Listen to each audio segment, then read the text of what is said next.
За эрхэм гишүүдийн энэ өглөөний амгалан алтгая. Тэгээд энэ гадаад зэрлэгтэй холбоотой хууль дотор төсвийн тогтвортой байдлын зөвлөлөөс энэ сэлэв дэд төвтэй холбоотой асуудлыг яагаад орж ирсэн үндслийг ойлгохгүй талаараа энэ орох одоо үндсэл хангалттай байхгүй байгаа талаар бас маш тодорхой залтууд оруулсан байгаа.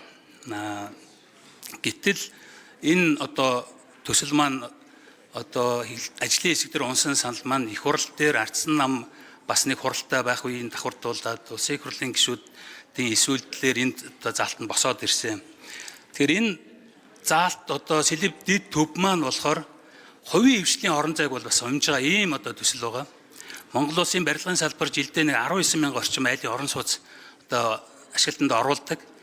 Энэ төсөл маань нийслэл одоо дангаараа бараг энэ 50%-тэй тэнцэх 9 мянган орчим айлын орон сууц одоо жишээлбэл барихаар ийм төсөл байгаа. Тэгэхээр энэ бол эдийн засгт хувийн хвшлийн орон зайг бас хомж байгаа.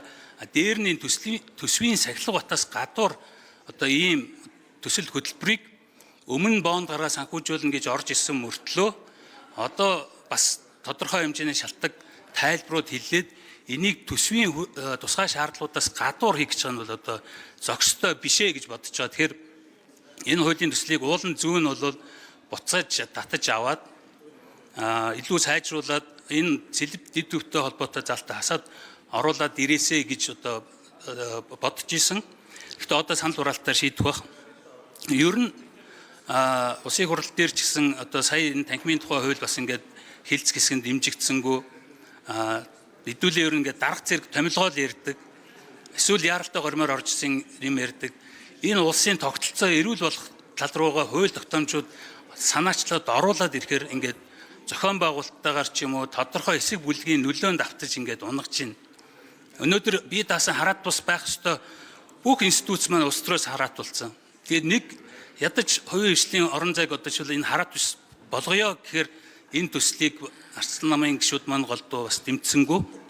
Тэгээд энтэй адилхан энэ хуулийн дээрсэн бие даасан байх ёстой төсвийн тогтвортой байдлын зөвлөл маань энэ сэлэв дэд төвийг оруулахгүй байх ёстой гэсэн ийм санал оруулж ирсэн. Тэгэхээр бид нар саналыг авахгүй бол одоо ийм зөвлөлтүүдийн санал дүгнэлтүүд гараад хэрэг байгаа мó бие даасан байдлын одоо хангаад энэ санал дүгнэлтүүдийг нь хүлээж авахгүй бол энэ байгууллагуудын ач холбогдлыг нь улам бас сулруулж байна. Тэгээд цаашдаа энэ бие даасан байгууллагуудын чадвар чадамжийг сайжруулах чиглэлээр энэ тавьсан саналуудыг нь авдаг байх чиглэлээр бас улсын их хурлын гишүүд анхаарч ажиллаасаа гэж хүсэж байна. Баярлалаа.